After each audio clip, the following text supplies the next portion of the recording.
ರಾಜ್ಯದಲ್ಲಿ ಇಷ್ಟೊಂದು ಇಲಾಖೆಗಳಿದಾವೆ, ಇಷ್ಟು ಜನ ಸಚಿವರುಗಳಿದ್ದಾರೆ, ಏನ್ ಮಾಡ್ತಾ ಇದ್ದೀರಿ ನೀವು ಅಂತ ಜನ ಕೇಳೋದಿರ್ಲಿ, ಇವತ್ತು ಸ್ಪೀಕರ್ ಕೇಳ್ತಾ ಇದ್ರು. ನಾಚಿಕೆ ಆಗ್ಬೇಕು ಕಾಂಗ್ರೆಸ್ನ ಸಚಿವರುಗಳಿಗೆ, ಸರ್ಕಾರದಲ್ಲಿರೋ ಸಚಿವರುಗಳಿಗೆ. You people should feel shame on your self. ಯಾಕೆ ಅಂದ್ರೆ ಶಾಸಕರ ಪ್ರಶ್ನೆಗಳಿಗೆ ಸಮರ್ಪಕ ಉತ್ತರ ಕೊಡುವಲ್ಲಿ ಸಚಿವರುಗಳು ಫೇಲ್ಯೂರ್ ಆಗಿದ್ದೀರಿ. ಸಚಿವರ ನಡೆಗೆ ಖುದ್ದು ಸ್ಪೀಕರ್ ಬೇಸರ ವ್ಯಕ್ತಪಡಿಸಿ ಸದನವನ್ನ ಅಡ್ಜನ್ ಮಾಡಿ ಹೋದ್ರು, ಎದ್ದು ಹೋದ್ರು. ಅವರು ಉತ್ತರ ಕೊಡದೇ ಇರೋದಕ್ಕೆ ಕಾರಣ ಹೇಳೋವರೆಗೂ ಸದನ ನಡೆಸಲ್ಲ ಅಂತ ಕಲಾಪ ಮೊಟಕುಗೊಳಿಸಿ ಪೀಠದಿಂದ ಎದ್ದು ಹೋದ್ರು ಸ್ಪೀಕರ್. ಲಿಖಿತ ರೂಪದ 230 ಪ್ರಶ್ನೆಗಳ ಪೈಕಿ 84 ಪ್ರಶ್ನೆಗಳಿಗೆ ಉತ್ತರ ಮಂಡನೆ. ಏನ್ರಿ ನಿಮ್ಗೆ ಘನಕಾರ್ಯ ಕಡ್ದು ಕಟ್ಟೆ ಹಾಕುವಂತ ಕೆಲಸಗಳು, ಅಲ್ಲಿನ ಕೆಲಸ ಬಿಟ್ಟು ನಿಮ್ಗೆ ಬಜೆಟ್ ಸೆಷನ್ ಏನಕ್ಕೆ ಬೇಕಾಗಿತ್ತು? ಮತ್ತೆ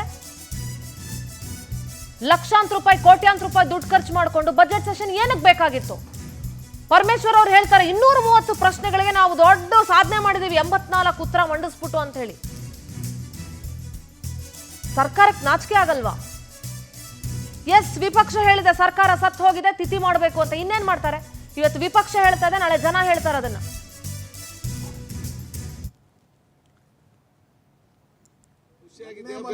ಈಗ ಲಿಖಿತ ಮೂಲಕ ಉತ್ತರಿಸಿದ ಪ್ರಶ್ನೆಗಳು.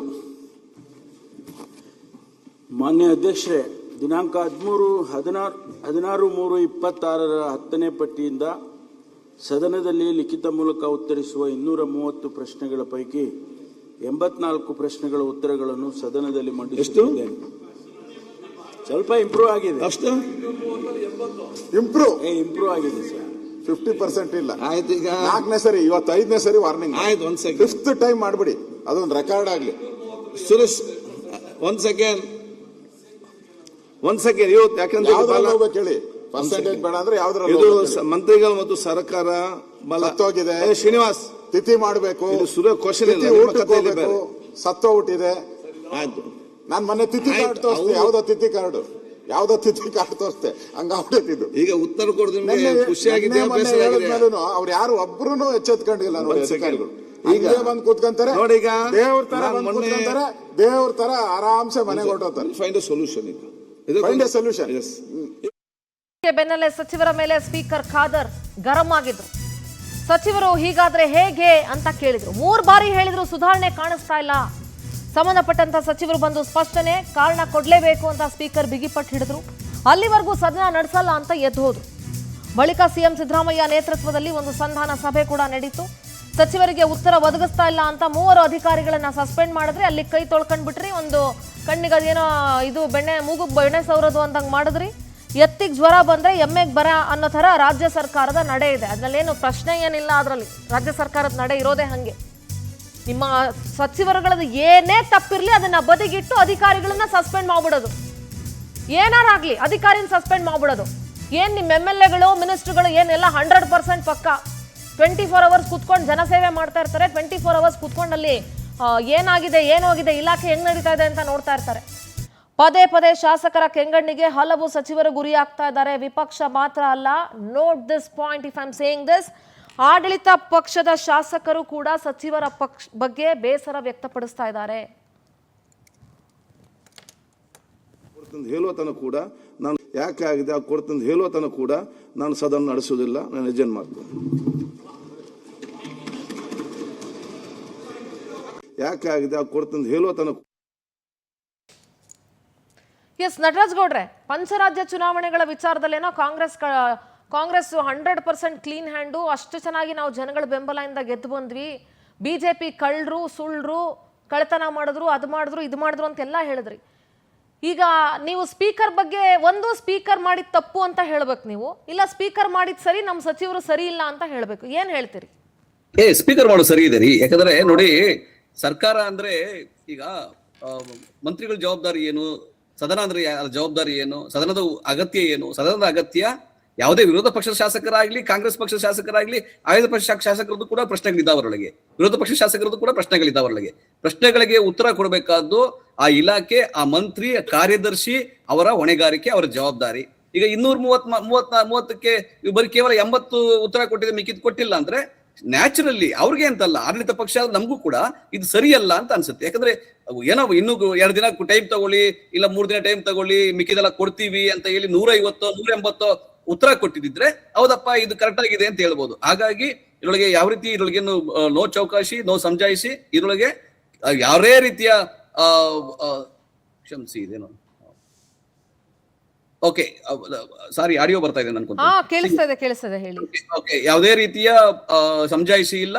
ಸ್ಪೀಕರ್ ಮಾಡಿದ್ದು ಕರೆಕ್ಟ್ ಆಗಿದೆ. ಮುಖ್ಯಮಂತ್ರಿಗಳು ಕೂಡ ಅವ್ರ ಚರ್ಚೆ ಮಾಡಿದ್ದಾರೆ. ಚರ್ಚೆ ಮಾಡ್ಬಿಟ್ಟು ಸದನವನ್ನ ಮುಂದುವರಿಸಿ ನಾವೆಲ್ಲರಿಗೂ ಸೂಚನೆಯನ್ನ ಕೊಡ್ತೀವಿ, ಶಾಸಕ ಮಂತ್ರಿಗಳಿಗೆ ಮತ್ತೆ ಎಲ್ಲ ಪ್ರಿನ್ಸಿಪಲ್ ಸೆಕ್ರೆಟರಿಗಳಿಗೆ ಅಂತ ಕೂಡ ಹೇಳಿದ್ದಾರೆ. ಹಾಗಾಗಿ ನಾಳೆ ನಾಡ್ದು 2 ದಿನದೊಳಗೆ ಎಲ್ಲಾ ರೀತಿಯ ಪ್ರಶ್ನೆಗಳಿಗೂ ಉತ್ತರ ಕೊಡಬೇಕು ಅಂತ ಹೇಳಿ ಒಂದು ಸೂಚನೆ ಕೂಡ. ಪ್ರಶ್ನೆ ನಟರಾಜ್ ಗೌಡ್ರೆ, ಯಾಕೆ ಸಚಿವರುಗಳು ರೆಸ್ಪಾನ್ಸಿಬಿಲಿಟಿ ತಗೋತಾ ಇಲ್ಲ? ಯಾಕೆ ಇನ್ ಕೇಸ್ ಸಚಿವರು ರೆಸ್ಪಾನ್ಸಿಬಲ್ ಆಗಿದ್ದಾರೆ ಅಂತ ನೀವೇನಾದ್ರೂ ಹೇಳ್ಕೊಳ್ಳೋದಾದ್ರೆ ವೈ ಡಿಪಾರ್ಟ್ಮೆಂಟು ಅವ್ರ ಅಂಡರಲ್ಲಿ ಯಾಕಿಲ್ಲ, ಅವ್ರ ಕಂಟ್ರೋಲಲ್ಲಿ ಯಾಕಿಲ್ಲ, ಅವ್ರಿಗೆ ಸಂಬಂಧಪಟ್ಟಂತ ಅಧಿಕಾರಿಗಳು ಯಾಕೆ ಇಷ್ಟೊಂದು ಬೇಜವಾಬ್ದಾರಿತನ? ಅಷ್ಟೂ ಭಯ ಇಲ್ವಾ? ಒಂದು ಬಜೆಟ್ ಸೆಷನ್ ನಡೀತಾ ಇದೆ, ಇಷ್ಟು ಪ್ರಶ್ನೆಗಳಿದಾವೆ, ನಮ್ಮ ಇಲಾಖೆಯಿಂದ ನಾವು ಕರೆಕ್ಟಾಗಿ ಆನ್ಸರ್ ಕೊಡಬೇಕು ಇದಕ್ಕೆ ಅನ್ನೋ ಅಷ್ಟು ರೆಸ್ಪಾನ್ಸಿಬಿಲಿಟಿ ಇಲ್ವಾ? ಭಯ ಇಲ್ವಾ? ಅಥವಾ ಎಲ್ಲದಕ್ಕಿಂತ ಹೆಚ್ಚಾಗಿ ಸಿದ್ದರಾಮಯ್ಯನವರಂತ ಮುತ್ಸದ್ದಿ ರಾಜಕಾರಣಿಯ ಆಡಳಿತದಲ್ಲಿ ಮತ್ತು ಅವರ ಒಂದು ಕ್ಯಾಬಿನೆಟ್ನಲ್ಲಿ ಈ ರೀತಿ ಉಡಾಫೆ ನಡೀತಾ ಇದೆ ಅಂತಂದ್ರೆ ಅದನ್ನ ನೀವೇ ಕಾಂಗ್ರೆಸ್ನವರೇ ಯೋಚನೆ ಮಾಡಬೇಕು, ಎಲ್ಲಿಗೆ ಬಂದು ನಿಂತ್ಕೊಂಡಿದೆ ಸಿದ್ದರಾಮಯ್ಯ ಅವರ ಆಡಳಿತ ಅಂತ ಹೇಳಿ. ಈಗ ಸಿಂಧೂರ ಈಗ ಹೆಂಗ್ ಗೊತ್ತಾ, ಯಾವಾಗ ಪ್ರಶ್ನೋತ್ತರ ಏನಾಗುತ್ತೆ ಅಂದ್ರೆ ಈ ಪ್ರಶ್ನೆ ಒಂದೇನ ಹಾಕಿದಾಗ ಚುಕ್ಕಿ ಪ್ರಶ್ನೆಗಳು ಕೊಟ್ಟಾಗ ಅದಕ್ಕೆ ಉತ್ತರ ಕೊಡ್ತಾರೆ 3 ದಿನ 4 ದಿನ 5 ದಿನ ಈ ತರ ಒಳಗೆ ಉತ್ತರ ಕೊಡ್ತಾರೆ. 3 ಸಲ ಹೇಳಿದ್ರು ಆಗಿಲ್ಲ ಅಂತ ಸ್ಪೀಕರ್ ಹೇಳ್ತಿದಾರಲ್ಲ. ನಾನು ಅದನ್ನೇ ಹೇಳ್ತಾ ಇದ್ದೀನಿ. ಯಾಕಂದ್ರೆ ಇನ್ನು ಸಮಯ ಇದೆ ಅಂತ ಹೇಳಿ ತುಂಬಾ ಸೋಮಾರಿತನ ಮಾಡೋ ಅಧಿಕಾರಿಗಳಾಗ್ಲಿ ಅಥವಾ ಇಲಾಖೆ ಆಗ್ಲಿ ಸರಿಯಲ್ಲ, ಅದು ಸರಿಯಾದ ಬೆಳವಣಿಗೆ ಅಲ್ಲ. ಅಧಿಕಾರಿ ಇಲಾಖೆ ಸೇರಿಸಿದ್ರಾಗಲ್ಲ, ನೀವು ಮಿನಿಸ್ಟ್ರು ಅಂತಾನು ಸೇರಿಸಬೇಕು, ಹೇಳ್ಬೇಕು ನೀವು. ಇಲ್ಲ ಯಾಕಂದ್ರೆ ಮಿನಿಸ್ಟರ್ ಏನ್ ಮಾಡ್ತಾರೆ ಅಂದ್ರೆ ಇದಕ್ಕೆ ಉತ್ತರವನ್ನ ಕೊಡಿ, ಅಂಕಿಅಂಶ ಕೊಡಿ, ಡೇಟಾ ಕೊಡಿ ಅಂತ ಆಫೀಸರ್ಗಳಿಗೆ ಹೇಳ್ತಾರೆ. ಯಾಕಂದ್ರೆ ಬರೋ ಪ್ರಶ್ನೆಗಳಿಗೆ ಇಮಿಡಿಯೇಟ್ ಆಗಿ ವರ್ಗಾವಣೆ ಆಗುತ್ತೆ. ಯಾಕಂದ್ರೆ ಅದು ಅಧಿಕಾರಿಗಳ ಕೈಗೆ ಡೈರೆಕ್ಟ್ ಆಗಿ ಹೋಗುತ್ತೆ, ಇಮಿಡಿಯೇಟ್ ವರ್ಗಾವಣೆ. ಮಿನಿಸ್ಟ್ರು ವಾಪಸ್ ಕೇಳಬೇಕು, ಜವಾಬ್ದಾರಿಯಿಂದ ಇಸ್ಕೊಬೇಕು. I agree. ನಾನು ಇದನ್ನ ಹೇಳಕ್ ಬಂದೆ.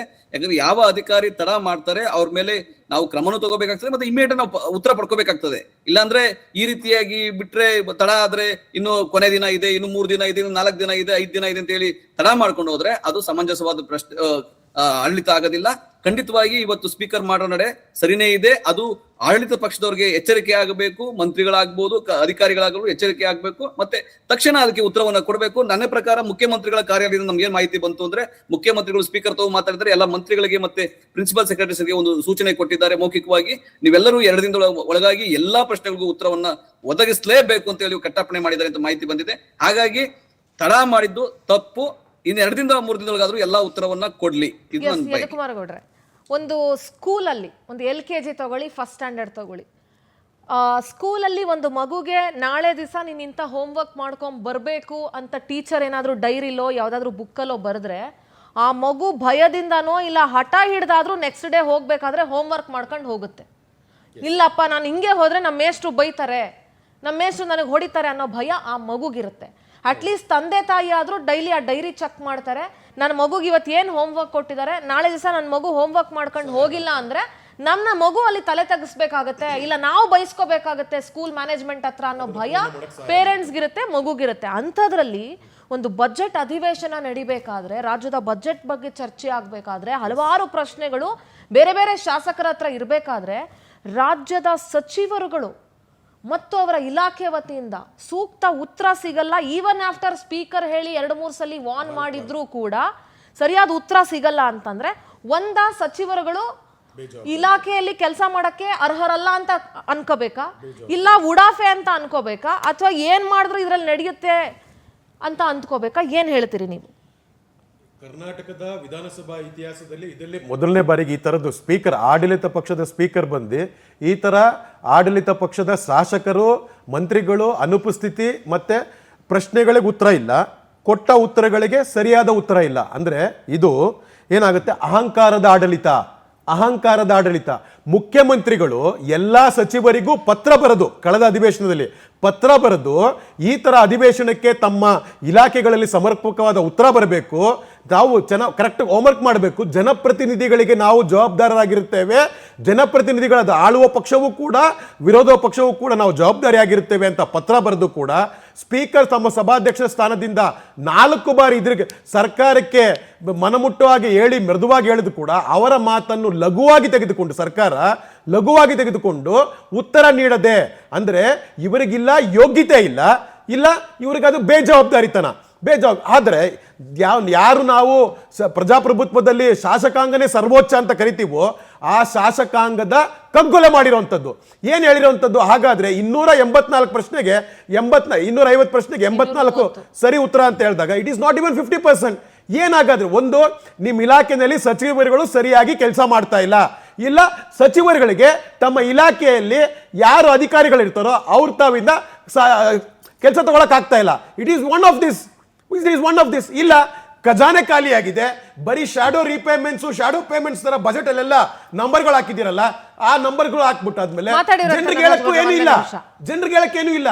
ಈ ತರದಿರ್ಬೇಕಾದಾಗ ಇದು ಸರ್ಕಾರ ಕನ್ನಡದ ಜನಕ್ಕೆ 7 ಕೋಟಿ ಜನಕ್ಕೆ ಮಾಡಿದಂತ ದೊಡ್ಡ ಅವಮಾನ ಇದು. ನಟರಾಜ್ ಗೌಡ್ರೆ, there is no responsibility, there is no accountability. What is happening inside your government? ಇಲ್ಲ, ಅದೇನಾಗುತ್ತೆ ಅಂದ್ರೆ ಹೊಣೆಗಾರಿಕೆ ಇರುತ್ತೆ, ಆದ್ಯತೆ ಮೇರೆಗೆ ಪ್ರಶ್ನೆಗಳಿಗೆ ಉತ್ತರ ಕೊಡಬೇಕಾಗುತ್ತೆ. ಆಮೇಲೆ ಸಮರ್ಪಕವಾದ ನಿಖರವಾದ ಮಾಹಿತಿಗಳನ್ನ ಸಂಗ್ರಹ ಮಾಡಿ ಅಧಿಕಾರಿಗಳು, ನಾನು ಹೇಳಿದ್ನಲ್ಲ, ಇದು ಯಾವಾಗ್ಲೂ ತಡವಾಗಿ ಆಗೋದು, ಆದ್ರೆ ಇಷ್ಟೊಂದು ಮಟ್ಟಿಗೆ ಗ್ಯಾಪ್ ಇರಬಾರ್ದು. ನಟರಾಜ್ ಗೌಡ್ರೆ, ಒಂದು ಹೋಮ್ ವರ್ಕ್ ಅಂತ ಇರುತ್ತಲ್ಲ ನಟರಾಜ್ ಗೌಡ್ರೆ, ನಾವು ಬಜೆಟ್ ಅಧಿವೇಶನ ಅಂದ್ರೆ ಇಂತಿಂತದಕ್ಕೆ ನಾವು ಪ್ರಿಪೇರ್ ಆಗಿರ್ಬೇಕು ಅಂತ ಸಚಿವರಿಗೂ ಜ್ಞಾನ ಇರುತ್ತೆ, IAS ಅಧಿಕಾರಿಗಳಿಗೂ ಜ್ಞಾನ ಇರುತ್ತೆ. ಅಲ್ಲಿ ಯಾರು LKG UKG ಓದ್ ಬಂದಿರೋ ಮಕ್ಕಳಲ್ಲ, LKG UKG ಇಂದ IAS ಪಾಸ್ ಮಾಡ್ಕೊಂಡು ಬಂದಿರೋ. ಇಲ್ಲ ಸಿಂಧೂರ್ ಅವ್ರು, ಏನಾಗುತ್ತೆ ಅಂದ್ರೆ ಇದೇ ಸೆಷನ್ ಅಂತಲ್ಲ, ಎಲ್ಲಾ ಸೆಷನ್ ಅಲ್ಲೂ ಎಲ್ಲಾ ಸರ್ಕಾರ ಸೆಷನ್ಗಳಲ್ಲೂ ಕೂಡ ಪ್ರಶ್ನೆ ಹೇಳಿದಾಗ ಒಂದು ವಾರದೊಳಗೆ 5 ದಿನದೊಳಗೆ 3 ದಿನ ಕಾಲಮಿತಿನಲ್ಲಿ ಉತ್ತರಗಳನ್ನ ಕೊಡ್ತಾರೆ, ಆದ್ಯತೆ ಮೇಲೆ ಉತ್ತರ ಕೊಡ್ತಾರೆ. ಅದೇನಂದ್ರೆ ಒಂದು ತಾಂತ್ರಿಕ ಮತ್ತೆ ಆಡಳಿತಾತ್ಮಕ ಕಾರಣಗಳಿರ್ತವೆ. ಏನಂದ್ರೆ ಅಂಕಿಅಂಶಗಳನ್ನ, ನಿಖರವಾದ ಅಂಕಿಅಂಶಗಳನ್ನ, ನಿಮ್ಮ ಸಚಿವರ ಆದ್ಯತೆ ಸ್ಪೀಕರ್ ಮಾತು ಅಲ್ಲ ಅಂತ ಆಯ್ತು. ಇಲ್ಲ, 80 ಪ್ರಶ್ನೆಗಳಿಗೆ ಉತ್ತರ ಕೊಟ್ಟಿದ್ದಾರೆ ಅಂದ್ರೆ ಆದ್ಯತೆ ಮೇಲೆ ಉತ್ತರ ಕೊಟ್ಟಿರ್ತಾರೆ, ಸುಮ್ಮನೆ ಕೊಡೋಕೆ ಸಾಧ್ಯ ಆಗಿಲ್ಲ. ಕೆಲಸಕ್ಕೆ ಬಾರ್ದರವು ಅಂತನಾ? ಮಿಕ್ಕಿದ್ದವನ್ನ ಕೊಡ್ತಾರೆ, ಆದ್ಯತೆ ಮೇಲೆ ಕೊಡ್ತಾರೆ, ಸದನ ಮುಗಿದೊಳಗೆ ಕೊಡ್ತಾರೆ, ಅವನ್ನ ಕೊಡಬೇಕು. ಅದನ್ನ ತಡವಾಗಿ ಗ್ಯಾಪ್ ಜಾಸ್ತಿ ಇರೋದ್ರಿಂದ ಈಗೇನ್ ಗೊತ್ತಾ, 230ಕ್ಕೆ ಯಾಕೆ ಬರಲ್ಲ? ಯಾಕೆ ನಿಮ್ ಶಾಸಕರು ಸಚಿವರುಗಳು ಯಾಕೆ ಬರಲ್ಲ? ಸದನಕ್ಕೆ ಯಾಕೆ ಬರಲ್ಲ ಹೇಳಿ ನನಗೆ. ಇಲ್ಲ ಎಲ್ಲ ಬರ್ತಾರೆ, ಸಚಿವರುಗಳು ಬರ್ತಾರೆ, ಶಾಸಕರು ಗೌಡ್ರೆ. ಈಗ ಸಚಿವರುಗಳು ಈಗ ಸಚಿವರುಗಳು ಕೂಡ ಶಾಸಕರು ಕೂಡ ಅವರ ಪ್ರಶ್ನೆಗಳಿದ್ದಾಗ ಬರಲೇಬೇಕಾಗುತ್ತೆ. ಅವರ ಪ್ರಿನ್ಸಿಪಲ್ ಇರ್ಲೇಬೇಕು. ಈಗ ಸಿಂಧೂರ್ ಅವ್ರೆ, ಈಗ ಏನ್ ಗೊತ್ತಾ, ಇದ್ರೊಳಗೆ ಇಶ್ಯೂ ಇರ್ತಕ್ಕಂಥದ್ದು ಆಡಳಿತಾತ್ಮಕ ವಿಳಂಬ, ತಾಂತ್ರಿಕ ಯಾವ ಕಾರಣಗಳಿರ್ಬೋದು, ಅಂಕಿಅಂಶಗಳ ಕ್ರೋಢೀಕರಣ ಆಗ್ಬೋದು, ಸಮರ್ಪಕವಾದಂತಹ ಮಾಹಿತಿಗಳು ಸಂಗ್ರಹ ಮಾಡಬಹುದು. ಈ ಸಮಯಕ್ಕೋಸ್ಕರ ಈಗ ಎದು ಮಾತಾಡಕ್ ಬಿಡುಗರು, ನೀನು ಮಾತಾಡಿದ್ಮೇಲೆ ಮಾತಾಡೋಣ. ನಾ ಹೇಳ್ತಾ ಇರೋದು ಹಂಗಂದ್ರೆ ಸದನದಲ್ಲಿ ಶಾಸಕರಿಗೆ ಪ್ರಶ್ನೆ ಕೇಳೋಕಿಲ್ವಾ? ಇದು ಏನು ಅವಾಗಲೇ ಕೊಡ್ತಾರ? ನಾನು ನಿಮ್ಮ ಪ್ರಶ್ನೆ ಪ್ರಶ್ನೆ ಕೊಟ್ಟಿರ್ತಾರೆ, ಯಾಕೆ ಉತ್ತರ ಕೊಡಲ್ಲ? ಸಮರ್ಪಕವಾದ ಉತ್ತರ ಯಾಕೆ ಕೊಡಲ್ಲ? ತಪ್ಪು ಉತ್ತರ ಯಾಕೆ ಕೊಡ್ತೀರಾ? ಸದನದ ದಾರಿಯನ್ನು ಯಾಕೆ ಅಡ್ಡ ಮಾಡ್ತೀರಾ? ಇದನ್ನ ನಾನು ಹೇಳಿದ್ದಲ್ಲ, ಇದನ್ನ ಸಭಾಧ್ಯಕ್ಷರ ಪೀಠದಿಂದ ನಿಮ್ಮ ಸರ್ಕಾರಕ್ಕೆ ಏನಂತಾರೆ, ನಿಮ್ಮ ಭಾಷೆಯಲ್ಲೇ ಹೇಳ್ಬೇಕು ಅಂದ್ರೆ ಉಗ್ದಿದ್ದಾರೆ, ಸಚಿವರಿಗೆ ಉಗ್ದಿದ್ದಾರೆ, ಶಾಸಕರಿಗೆ ಉಗ್ದಿದ್ದಾರೆ. ಯಾಕೆ ಬರಲ್ಲ ಸದನಕ್ಕೆ ಅಂತ ನಿಮ್ಮ ಜವಾಬ್ದಾರಿನ ನೀವು ಅರ್ಥಕೊಳ್ಬೇಕಾಗುತ್ತೆ. ಯುಟಿ ಖಾದರ್ ಅವರು ಬಹಳ ಜವಾಬ್ದಾರಿಯುತ ಮತ್ತೆ ಮೆಚೂರ್ಡ್, ಯಾಕಂದ್ರೆ ಅವರು ಬಯಾಸ್ಡ್ ಇಲ್ಲ, ಅನ್ಬಯಾಸ್ಡ್ ಪರ್ಸನ್. ಹಾಗಾಗಿ ಅವರು ನಮ್ಮ ಆಡಳಿತ ಪಕ್ಷದ ಶಾಸಕರಿಗಾಗ್ಲಿ ಸಚಿವರಿಗಾಗಿ ನೇರವಾಗಿ ಸ್ಪಷ್ಟವಾಗಿ ಹೇಳಿದ್ದಾರೆ. ನಾನು ಅದನ್ನು ಡಿಸ್ಪ್ಯೂಟ್ ಮಾಡೋದಿಲ್ಲ, ನಾನು ಅದನ್ನೇ ಹೇಳ್ತಾ ಇದ್ದೀನಿ. ಇನ್ನು ಸಚಿವರುಗಳು ಇಲಾಖೆಗಳಿಂದ ಮುಖಾಂತರ ಅಂಕಿಅಂಶಗಳನ್ನ ತೆಗೆದುಕೊಂಡು ಸಂಗ್ರಹ ಮಾಡಿ ಆದ್ಯತೆ ಮೇರೆಗೆ ಉತ್ತರಗಳನ್ನ ಕೊಡಬೇಕಿತ್ತು. The most important questions. ಒಂದು, ಅಂಕಿ ಅಂಶಗಳನ್ನ ಸರಿಯಾಗಿ ಕೊಡಕ್ಕೆ ರೆಡಿ ಇಲ್ಲ ಸರಿಯಾದ ಸಮಯದಲ್ಲಿ. ಇನ್ನೂ ಸೆಷನ್ ಇನ್ನೂ ಸ್ವಲ್ಪ ದಿವಸ ಟೈಮ್ ಇದೆ, ಇನ್ನೇನು ಮುಗಿತಾ ಬಂದಾಗ ಏನೋ ಒಂದು ತೂರಿಸ್ಬಿಡೋಣ ಅಂತ ನಿಮ್ಮ ಇಲಾಖೆಗಳಲ್ಲಿ ಯಾರಾದ್ರೂ ಯೋಚನೆ ಮಾಡ್ತಿದ್ರೆ ಯಾಕೆ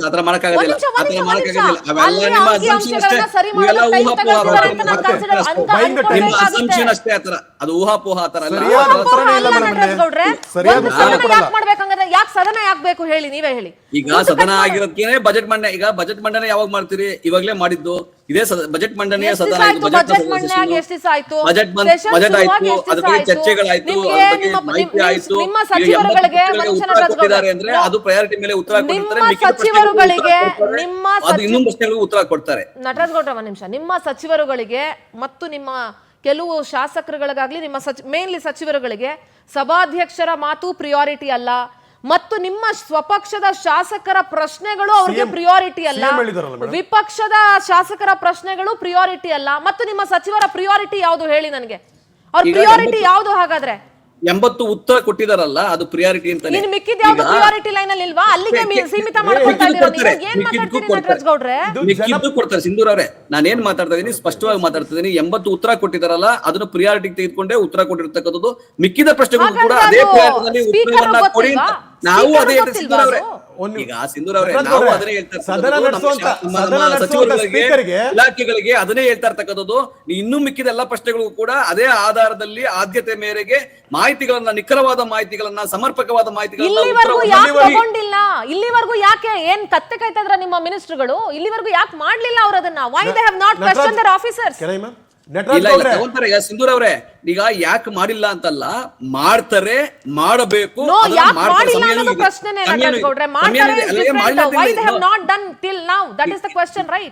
ಇಲ್ಲಿವರೆಗೂ 80 ಮಾಡಿದರೆ ಮಿಕ್ಕಿದ್ದು ಮಾಡ್ತಾರೆ. ಸಿಂಪಲ್. ನಿಮ್ಮ ವಿಚಾರಗಳು ಬಂದಾಗ ಹಂಗೆ ಕೂಲ್ ಆಗ್ಬಿಡ್ತೀರಿ. ಸಭಾಧ್ಯಕ್ಷರು ಆಡಳಿತ ಪಕ್ಷಕ್ಕೆ ಕೊಟ್ಟದ್ದಂಥದ್ದು 1, 2 ಅಲ್ಲ, ಸುಮಾರು 4 ಎಚ್ಚರಿಕೆಗಳು ಇದಕ್ಕಿಂತ ಮುಂಚೆ ಕೊಟ್ಟಿದ್ದಂಥದ್ದು. ಹಾಗಾದ್ರೆ ಆ 4 ಎಚ್ಚರಿಕೆಗಳು ಅವ್ರು ಏನ್ ಕೊಟ್ರು?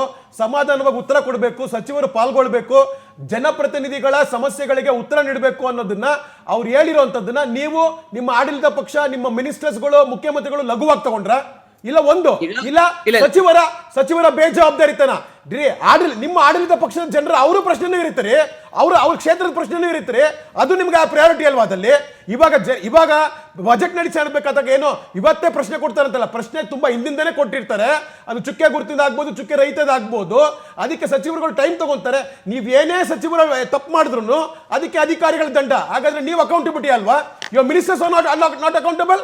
ಯಾಕೆ ಮಿನಿಸ್ಟರ್ಸ್ ಬಿಡ್ತೀರಾ ಹೇಳಿ? ಸರ್ಕಾರದ ಮಿನಿಸ್ಟರ್ಗಳು ಯಾರು 34 ಜನ ಇದ್ದಾರೆ, ಮುಖ್ಯಮಂತ್ರಿಗಳು ಸಹಿತ, ಅವರು ತಮ್ಮ ಕೆಲಸವನ್ನು ಮಾಡಕ್ಕೆ ಬೇಜವಾಬ್ದಾರಿತನ ತೋರಿಸಿದ್ದಾರೆ. ಅದು ಕಂದಾಯ ಇಲಾಖೆ ಆಗ್ಬೋದು, ಪಿಡಬ್ಲ್ಯೂಡಿ ಆಗ್ಬೋದು, ವಸತಿ ಇಲಾಖೆ ಆಗ್ಬೋದು.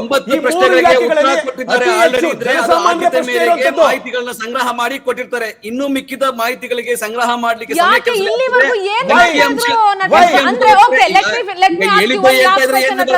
ಅಂಕಿ ಅಂಶಗಳನ್ನ ತಗೋಬೇಕು, ನಟರಾಜ್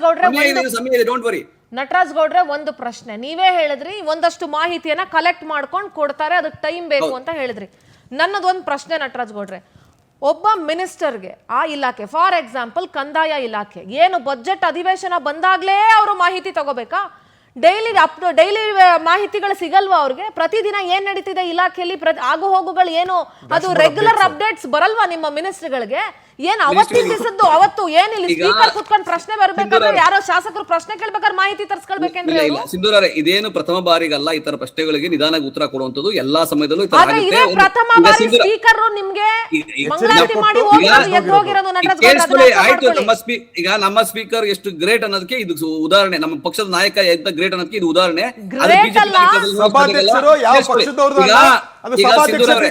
ಮಾಹಿತಿಗಳು ಇರ್ತವೆ, ಆ ಮಾಹಿತಿಗಳನ್ನ ವೆರಿಫೈ ಮಾಡಿ, ಅಂಕಿಅಂಶಗಳನ್ನ ಕೂಲಂಕುಷ ಪರಿಶೀಲನೆ ಮಾಡಿ, ಉತ್ತರಗಳನ್ನು ಮಾಡಿ ಕೊಡಬೇಕಾದ್ರೆ ಸಮಯ ಆಗತ್ತೆ. ಆ ಸಮಯಕ್ಕಾಗಿ ಏನು ಯಾವ ರೀತಿಯ ತೊಂದರೆನೂ ಆಗೋದಿಲ್ಲ, ಏನಿಲ್ಲ. ಸ್ಪೀಕರ್ ಅವರು ಹೇಳಿರೋದಕ್ಕೂ ಏನ್ ತಪ್ಪಿಲ್ಲ. ಆದ್ರೆ ಉತ್ತರಗಳು 80 ಕೊಟ್ಟಿದ್ದಾರೆ.